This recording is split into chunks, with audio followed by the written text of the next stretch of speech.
passado, nós começamos uma sequência de sermões intitulada A História de Deus na História dos Homens. E esses sermões, eles estão tratando de 4 grandes eventos históricos que dão ao cristão a percepção da sua fé. Na semana passada nós refletimos sobre a criação, o significado do fato de Deus ter criado todas as coisas, e da implicação disso, e dele ter feito o homem à sua imagem, conforme a sua semelhança, dado ao homem um mandato cultural, e como de fato a realidade dos homens não adorarem e bendizerem o Criador, não é, na verdade, tira de Deus algo que é de direito dele, o louvor e a adoração. Hoje nós vamos caminhar um pouco mais, e para isso nós vamos ler Gênesis capítulo 3. Todo o capítulo não é um capítulo tão extenso, mas é um texto extremamente significativo para a nossa compreensão da realidade humana. Não apenas de nós que cremos no Evangelho, mas de todos aqueles que nasceram e haverão ainda de nascer. Gênesis capítulo 3. Diz assim a Escritura: Ora, a serpente era o mais astuto de todos os animais selvagens que o Senhor Deus tinha feito. E ela perguntou à mulher: Foi isto mesmo que Deus disse? Não comam de nenhum fruto das árvores do jardim? Respondeu a mulher à serpente: Podemos comer do fruto das árvores do jardim. Mas Deus disse: Não comam do fruto da árvore que está no meio do jardim, nem toquem nele, do contrário vocês morrerão. Disse a serpente à mulher: Certamente não morrerão. Deus sabe que no dia em que dele comerem, seus olhos se abrirão e vocês, como Deus, serão conhecedores do bem e do mal.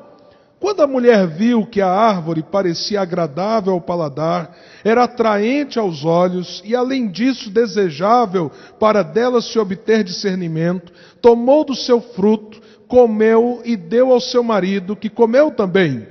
Os olhos dos dois se abriram e perceberam que estavam nus. Então juntaram folhas de figueira para cobrir-se. Ouvindo o homem e a sua mulher os passos do Senhor Deus, que andava pelo jardim, quando soprava a brisa do dia, esconderam-se da presença do Senhor Deus entre as árvores do jardim. Mas o Senhor Deus chamou o homem, perguntando: Onde está você? Ele respondeu: Ouvi teus passos no jardim e fiquei com medo, porque estava nu, por isso me escondi. E Deus perguntou: Quem lhe disse que você estava nu? Você comeu do fruto da árvore da qual lhe proibi comer? Disse o homem: Foi a mulher que me deste por companheira, que me deu do fruto da árvore e eu comi. O Senhor Deus perguntou então à mulher: Que foi que você fez? Respondeu a mulher: A serpente me enganou e eu comi. Então o Senhor Deus declarou à serpente: Uma vez que você fez isso, maldita é você entre todos os rebanhos domésticos e entre todos os animais selváticos. Sobre o seu ventre você rastejará e pó comerá todos os dias da sua vida. Porém, inimizade entre você e a mulher, entre a sua descendência e o seu descendente, e o descendente desta, este lhe ferirá a cabeça e você lhe ferirá o calcanhar. A mulher, ele declarou: Multiplicarei grandemente o seu sofrimento na gravidez.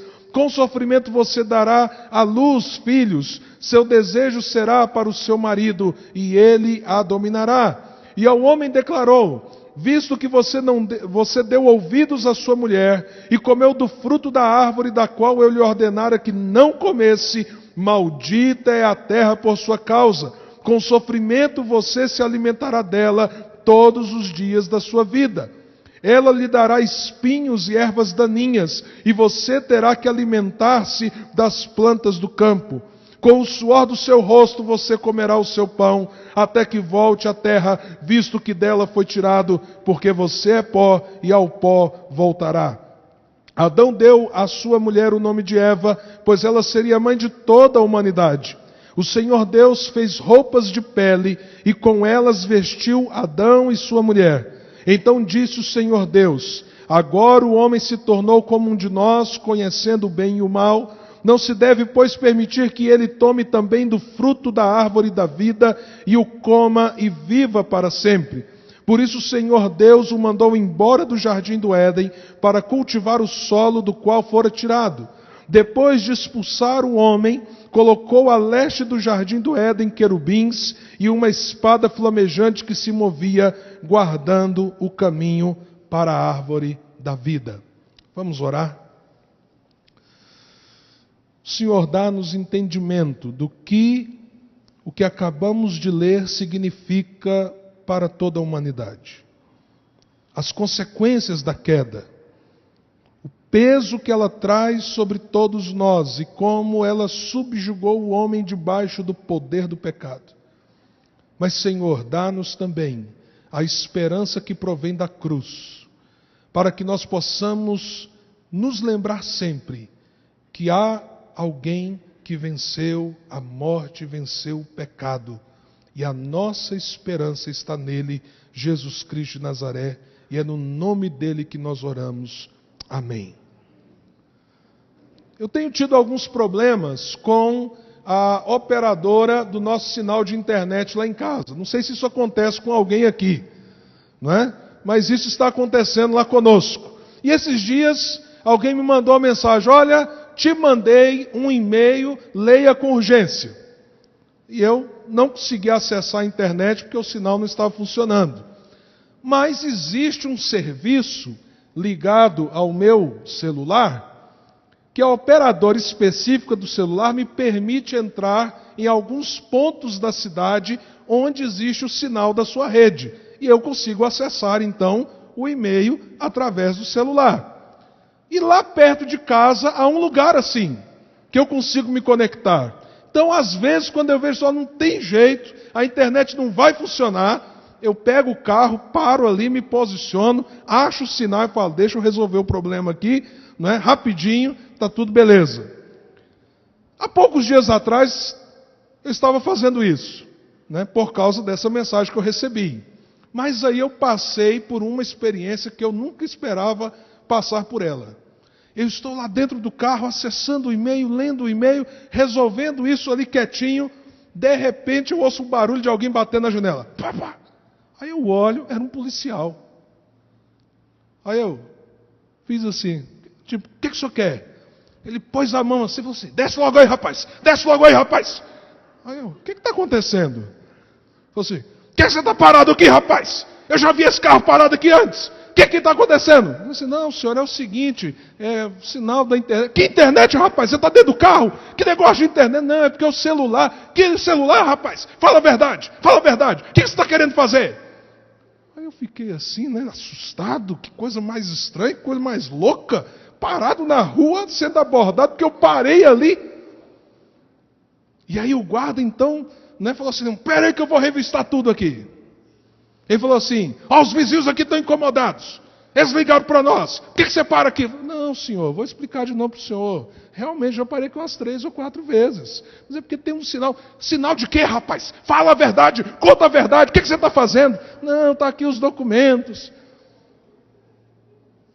Aí, de repente, sai o vizinho. Aí eu vou explicar para o vizinho: não, meu amigo, eu estou aqui usando o celular. Aí o vizinho também não entendia nada de celular, internet, Wi-Fi. Quer dizer, era uma linguagem que nem guarda, nem vizinho, ninguém conhecia. E lá estou eu tentando explicar que eu só estou parado dentro do carro, acessando uma rede de internet. Até que depois de um tempo, averiguando documento, ligando para a central, né, com a arma na mão, aí eu falo assim: eu posso falar com o senhor? Não, fica aí no canto, mão para trás. Tudo bem. Você já imaginou se passasse nessa hora e visse seu pastor nessa situação, hein? Tudo bem. Aí de repente eu falei assim para ele: existe alguma possibilidade de eu ser um homem de bem, não ser um bandido? Rapaz, eu não mandei você ficar calado. Tudo bem. Averiguou os documentos E aí ele me deu uma boa notícia. Falou assim: você ganhou na loteria hoje. Hoje é seu dia de sorte, pode ir. Obrigado, estou feliz com o prêmio. E fui embora. Mas essa experiência me trouxe assim, um senso de realidade. Por mais que fosse constrangedora, ela me trouxe uma percepção de algo que está aí. As pessoas estão com medo. Basta um carro, não, e ainda tem a felicidade do meu carro ser preto, né? Basta um carro preto parar perto da sua casa que isso te incomoda. Você não sabe quem é. É um bandido? É alguém que está ali espreitando, esperando você abrir o portão e entrar? Há uma sensação de pavor, de medo nas pessoas. E de onde vem essa sensação? De onde vem esse medo? De onde vem essa pressão psicológica e emocional que as pessoas comuns estão vivendo? Do fato de que todo dia acontecem coisas terríveis. Todo dia. E é impressionante pensar que uma cidade com a quantidade de cristãos que é a nossa cidade está praticamente todos os dias nos noticiários nacionais, com um caso mais terrível do que outro, semana após semana. Então as pessoas estão com medo porque o mal é real, ele está presente e ele se manifesta todos os dias de várias formas, de várias maneiras, e isso gera medo no coração humano. E quando a gente para pensar que apesar das coisas boas que acontecem, nós estamos imersos nessa malignidade dos nossos dias. E a gente lembra que Deus criou tudo, e cada coisa que Deus criava, Ele dizia: isso é bom, isso é bom, isso é bom. Surge a pergunta: se Deus criou tudo de um modo tão perfeito, se Deus fez as coisas de um modo que glorificava a Ele mesmo, de modo belo, majestoso, por que existe tanta maldade? Por que existe tanto mal, tanto sofrimento, tanta dor, tanta violência em meio à vida das pessoas? Com certeza, você já se fez essa pergunta, e é provável que outras pessoas já te inquiriram sobre isso. A resposta está no capítulo que nós acabamos de ler. Gênesis 3. É o capítulo mais triste da Bíblia. E não apenas o capítulo mais triste da Bíblia. Gênesis 3 é a narrativa do pior e mais terrível evento histórico que já aconteceu na humanidade, que é a queda. Em Gênesis 3 nós vemos o homem se rebelar contra Deus. Quando Deus criou o homem, Deus o criou em retidão. Isso significa que o homem não tinha nenhuma tendência para o mal. Não havia nele uma inclinação para as coisas más. Quando Deus criou o homem, criou ele em santidade. Ou seja, o homem tinha aquela característica do ser de Deus, de pureza. Pureza plena, não havia corrupção. O homem foi criado a partir da realidade da imagem e semelhança de Deus com ele, para glorificar a Deus, e tinha livre acesso de comunhão com o Senhor. E deveria ser um bom mordomo, um bom administrador da criação que é exuberante mesmo debaixo da queda. Imagine a criação antes da queda. Mas de repente, o homem peca contra Deus. E isso lhe coloca numa condição totalmente diferente daquela condição original pela qual ele havia sido criado. O homem já não é mais o mesmo a partir da queda. Há a infusão na sua natureza, em cada aspecto da sua vida, de uma realidade perversa e maligna, cuja contaminação aconteceu por causa do pecado. E quando a gente começa a olhar então para o texto, se você for mais cauteloso, você verá que consequências gravíssimas a queda trouxe para o homem. Esses dias eu estava vendo um vídeo, o título do vídeo era assim: a mulher mais feia do mundo. Pastor, então você vai contar a história de como a queda trouxe a feiura para a humanidade? Essa é uma das consequências. Mas não é sobre isso que eu quero dizer. Essa mulher sofre de uma síndrome que apenas outras 3 pessoas no mundo possuem. Então você imagina, em um mundo de 7 bilhões de pessoas, apenas 4 pessoas sofrem desse problema. Ela é uma dessas pessoas. 23 anos, na época que o vídeo foi produzido, 29 quilos. E esse é o máximo de peso que ela já conseguiu ter. 29 quilos. Com 23 anos de idade. Mas há uma coisa que me chamou a atenção nesse vídeo, entre tantas outras coisas, porque de fato essa mulher é um exemplo de superação, de dedicação. Ela vive no Texas. E ela conseguiu transformar toda essa realidade tão terrível num processo em que potencializou a vida dela em algumas áreas, como estudante. Hoje ela é palestrante, escritora de livros, então é uma história extraordinária. Mas há um momento da narrativa dela, da história dela, que me chamou muito a atenção. Foi quando ela disse assim: eu fui criada numa casa em que todo mundo me tratou com normalidade. Todo mundo me tratou como se eu fosse uma criança normal. Então o grande choque que eu tive foi quando eu fui para, vamos ver se alguém imagina, para a escola. Por quê? Porque na escola não era assim. As outras crianças fugiam dela. As outras crianças lhe davam apelidos. As outras crianças a discriminavam. E de repente, pense só, uma pessoa com uma síndrome tão séria, ela cai em si apenas quando ela vê o outro, a reação do outro. E ela diz assim: mas quem que eu sou? O que que eu tenho? Por que que eu sou diferente? E a partir dali ela tem que administrar o fato de que agora ela sabia que de fato seu corpo, seu físico não era comum como das outras crianças. Essa história me lembra a condição humana.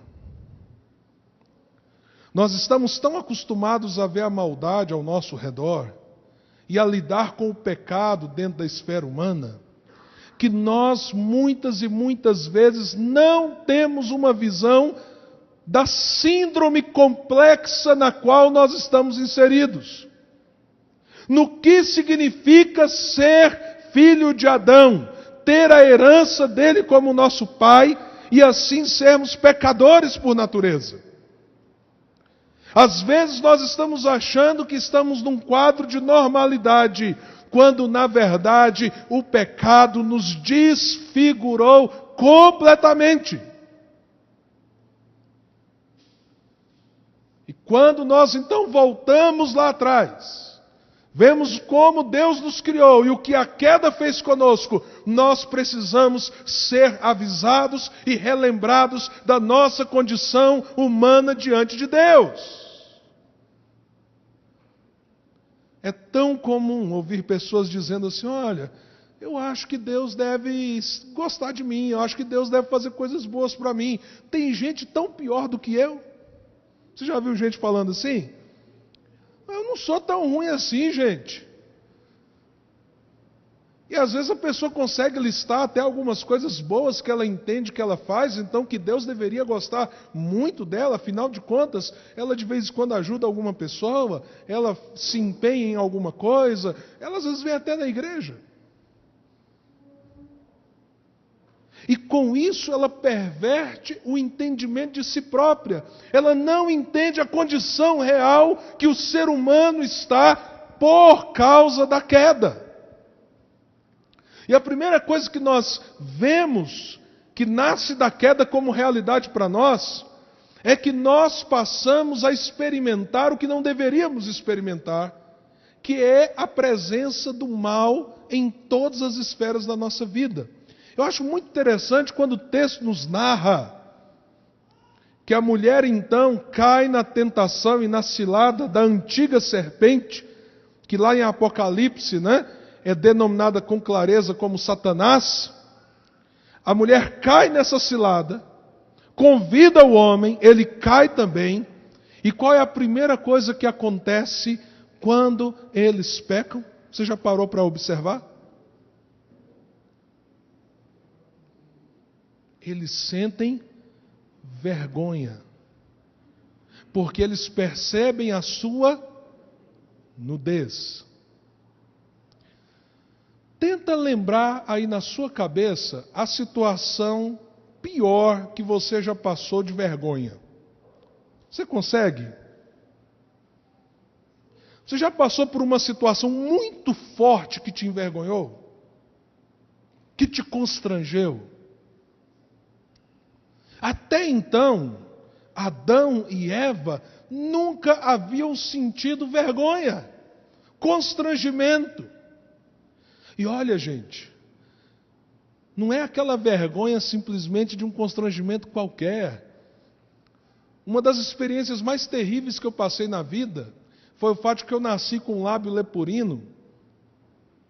E quando criança, estava na primeira série, um menino da 8ª veio e falou assim: "Peraí, eu vou consertar a sua boca."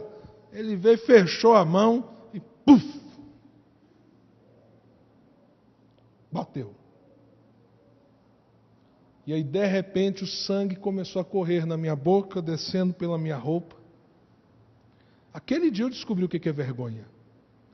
Porque eu me senti o indivíduo mais indigno da face da terra. Eu saía na rua e via as pessoas: está sangrando, olha, aconteceu alguma coisa. E cada pessoa que apontava, cada pessoa que olhava para mim, aquilo crescia dentro de mim. Se eu pudesse, eu apertava um botão e desaparecia.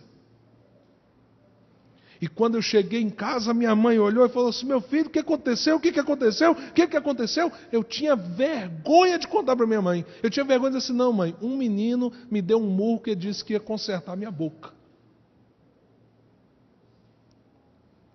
O que eu estou dizendo? Por que eu estou fazendo essa referência para você? Até então, nunca, nem Eva, nem Adão haviam sentido nada parecido. Todos os sentimentos que brotaram e foram percebidos pela alma deles até então eram sentimentos nobres, puros, que os elevavam, que trazia sobre eles um nível de honra. Um nível de honra. Mas agora o pecado entrou. E não precisou nem um segundo. O pecado entrou e o coração se encheu de vergonha. A vida se encheu de medo. Lembra quando Deus agora procura Adão e Eva? Adão se esconde e Deus diz: "Mas por que você se escondeu, Adão?" E a resposta dele é o quê? "Eu tive medo." Sabe o que isso significa, gente? Que o mal havia entrado agora na realidade humana. Desde o mais profundo da alma até as questões mais externas que acontecem conosco. E aí a Escritura diz que a partir daquele momento, daquela experiência, daquela circunstância, não houve um justo sequer sobre a terra. Ninguém é bom, ninguém é justo, ninguém há que se guarde do mal, ninguém tem uma boca que não profira mentiras. Todos pecaram, todos estão destituídos da glória de Deus. Essa passou a ser a condição de toda a humanidade, com a exceção de um único homem que poderia ser chamado de justo e é justo eternamente. Fora ele, todos se tornaram maus em todas as dimensões de sua vida. Um poder corruptor entrou na nossa realidade e nós experimentamos o mal. Não é um conhecimento, preste atenção, não é um conhecimento apenas na mente.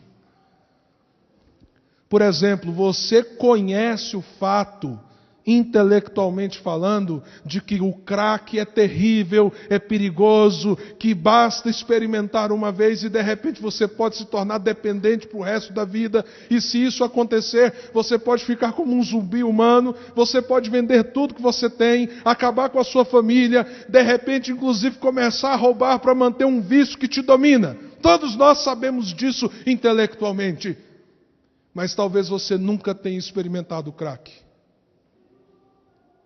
Pois o Éden é o homem tendo ciência e o homem tendo a experiência com o mal.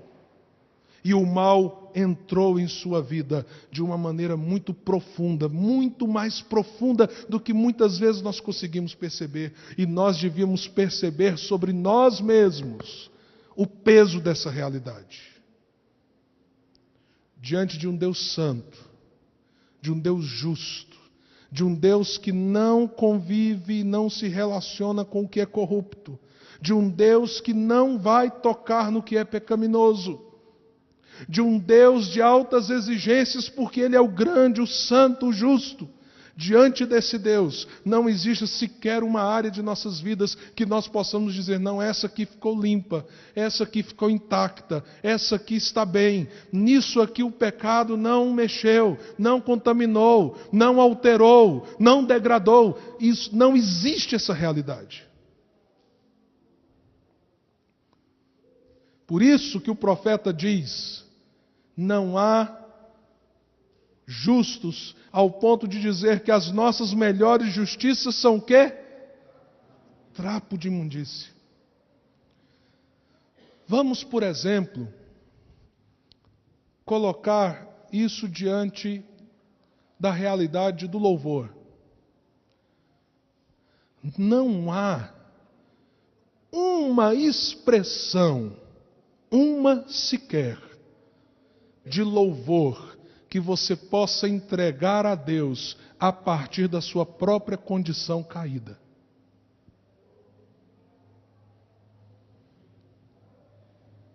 Não há. Não há um ato que seja para Deus íntegro, que nós possamos oferecer e dizer, a partir de mim mesmo, da minha própria justiça, recebe isso aqui, Deus, é para o Senhor, é puro, é totalmente santo, não existe nada que nós possamos produzir assim. Por isso, então, qual é a nossa realidade por causa do pecado? Além da experimentação do mal, é a alienação plena de uma vida espiritual. O pecado gerou no homem a incapacidade nata de se voltar para Deus. Há nele sede por Deus. A Bíblia diz que Deus colocou a eternidade no coração humano.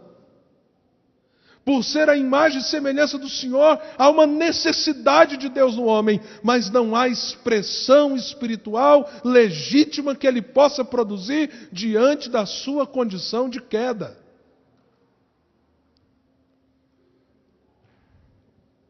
Isso é muito grave. Há o estabelecimento de um conflito relacional profundo. Ninguém mais agora vive bem consigo mesmo. Você muitas vezes não está feliz, alegre, né? Parece que o dia está colorido, as coisas estão caminhando bem. E quantas vezes, sem que nada demais aconteça, sem que haja um fator novo, de repente parece que as trevas tomaram conta, o seu humor mudou. Você começa a fazer perguntas e questionamentos que você nem sabe por que está fazendo.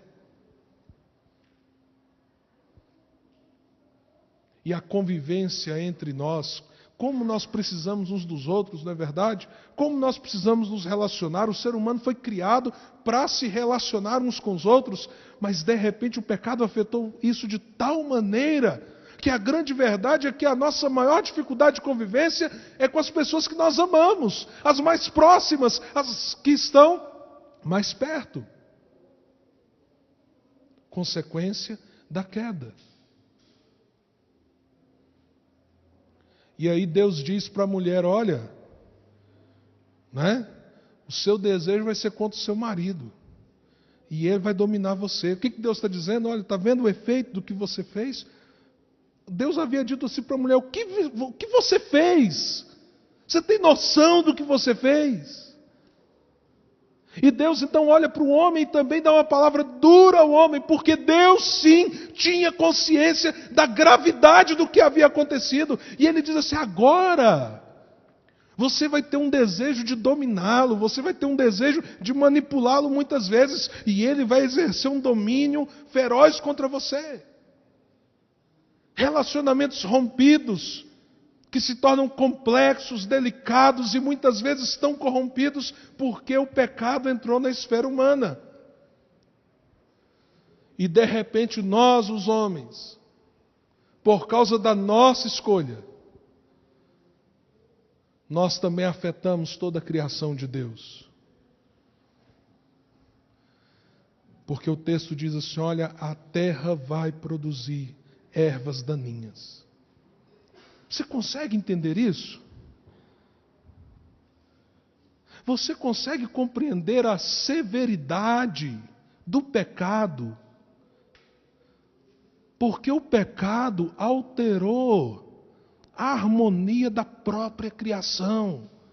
Não vão brotar agora apenas coisas boas, coisa que mata, coisa que destrói, coisa que é ruim, coisa que só levanta da terra para fazer um mal, vai brotar por causa de você. Maldita é a terra por causa de você, da escolha que você fez, do pecado que entrou na sua vida. Os teólogos chamam isso de efeito cosmológico do pecado. Não afetou apenas o homem, sua condição, seus relacionamentos e sua vida com Deus. Afetou a própria criação. E lá em Romanos nós lemos que por causa da corrupção a qual a natureza está encarcerada, escravizada, ela geme. E alguns gemidos da natureza às vezes são fortes, manifestando sua fúria, porque a Bíblia diz que ela está no cativeiro da corrupção. Por quê? Porque a pureza da criação foi afetada no dia em que o pecado entrou na humanidade. Você entende por que eu falei? Às vezes a gente olha ainda para a gente mesmo, diante de Deus, e fala: Deus, eu sei que eu tenho umas coisas erradas aí, mas eu não sou tão mal assim. A gente olha para o homem com um olhar equivocado, com uma esperança equivocada, com uma percepção equivocada, como se os seres humanos estivessem numa condição espiritual não tão ruim. Eu vou dar um exemplo aqui para você. Se eu falo para você que um menino de 8 anos morreu, assassinado, do outro lado do mundo, e ele nunca conheceu a Jesus, portanto, ele não teve salvação. Que sentimento que vem no seu coração? Na cabeça de muitos vem assim: mas espera aí, não pode ser assim. Ele tinha só 8 anos. Deus tem que dar um jeito de salvar ele. Deus tinha que dar um jeito de fazer alguma coisa. No fundo, sabe qual é a nossa crise?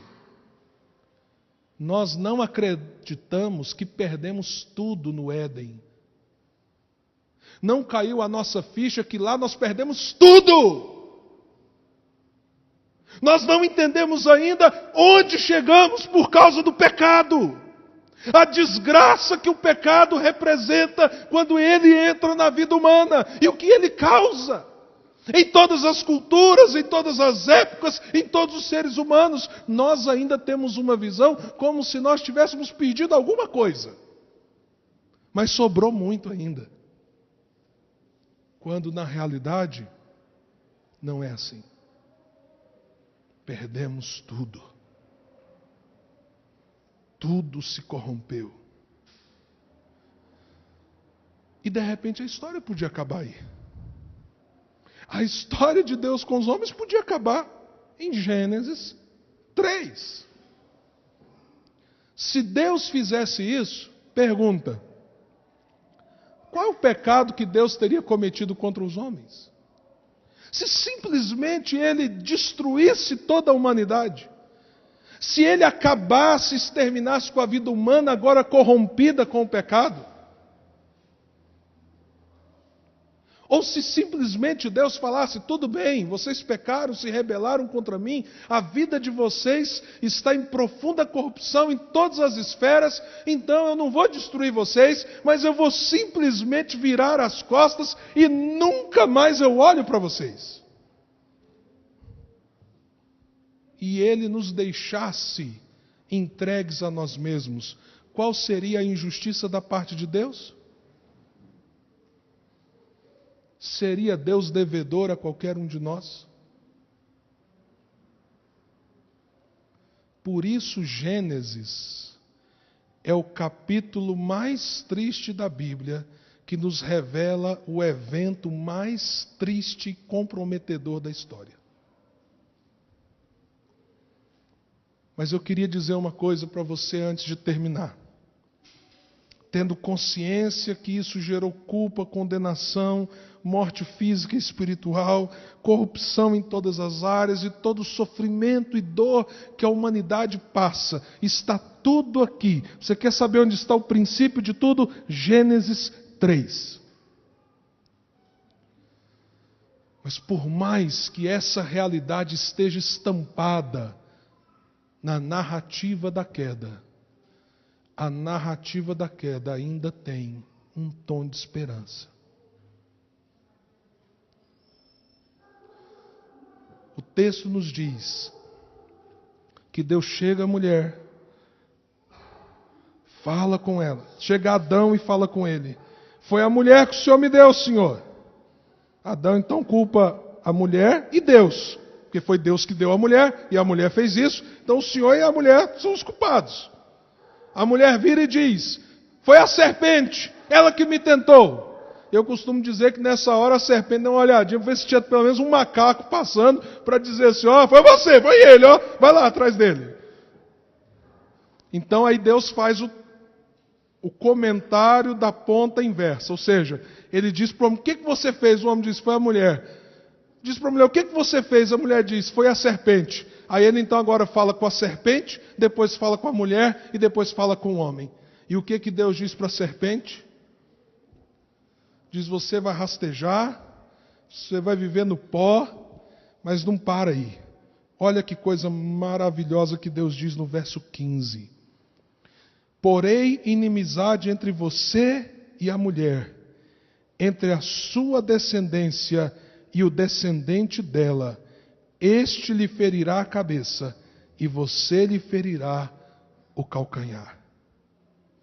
No ambiente de dor, de sofrimento, de ruptura, de corrupção, há uma palavra de Deus dizendo, você, Satanás, eu vou enviar o descendente que vai nascer da mulher, e ele vai pisar a sua cabeça para anular o poder do que está acontecendo aqui.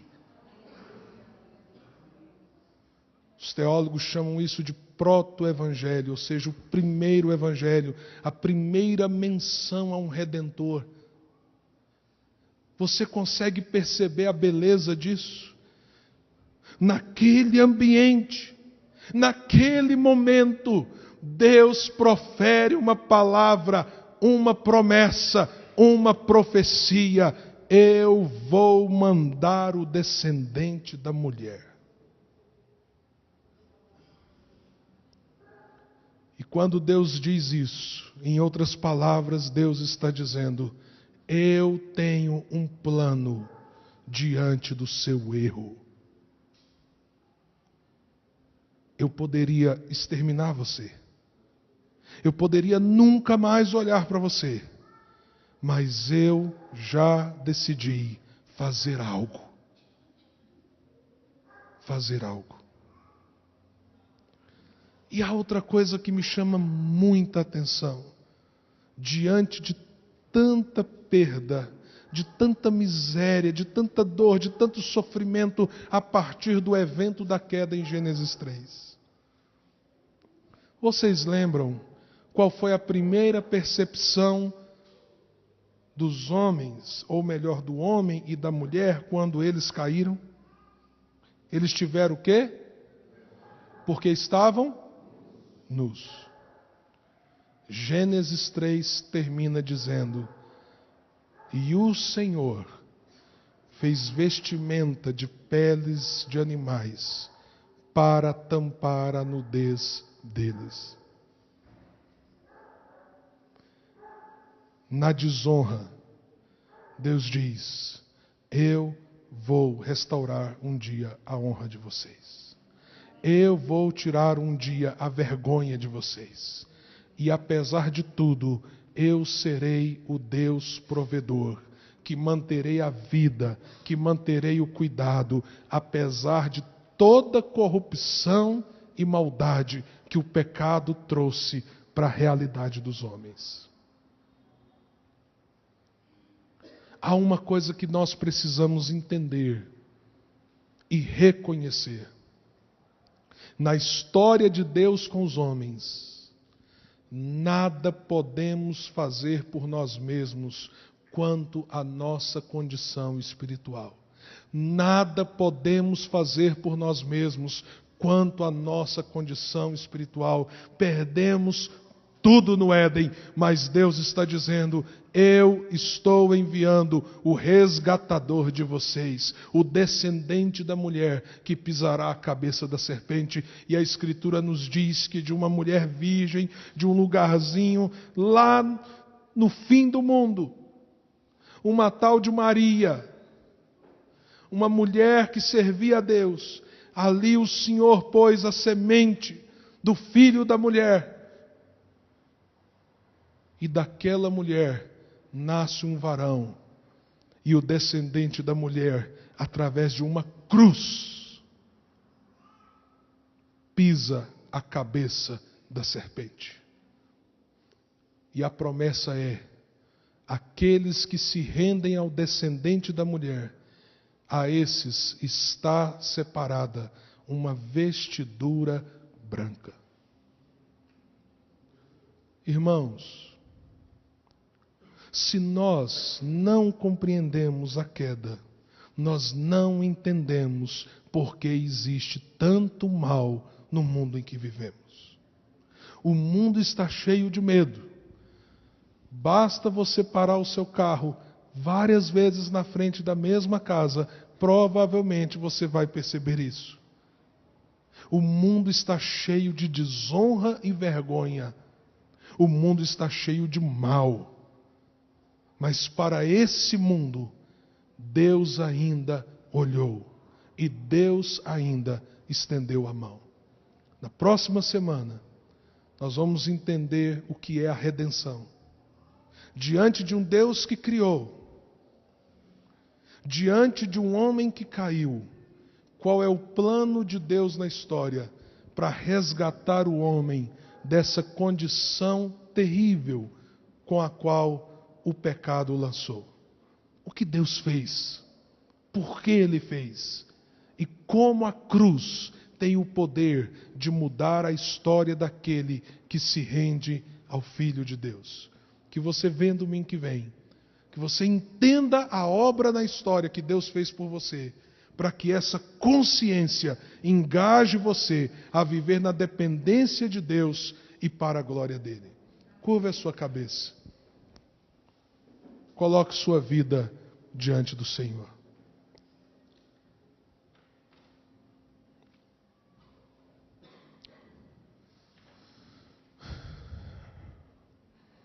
Como aquela mulher que só teve a percepção da gravidade da sua realidade quando pela primeira vez foi à escola. Nós precisamos ter uma consciência profunda de qual é a nossa realidade, se Deus não for o nosso Senhor através de Jesus Cristo. Precisamos entender a condição dos homens sem Deus. Precisamos que o nosso coração sofra pelos homens que ainda não foram alcançados pela graça. E precisamos entender que o pecado é muito mais sério do que às vezes nós temos pensado. Então renda o seu coração diante de Deus. Entregue-se a Ele.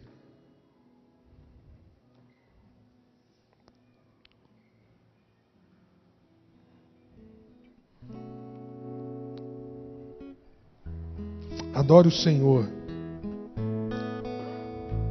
Porque no meio do caos e da maldade, Deus teve misericórdia e amor. Deus vestiu a nudez dos nossos pais e entregou a eles uma promessa: eu vou enviar o descendente da mulher que vai pisar a cabeça da serpente. Adore a Deus por isso. Adore a Deus por isso.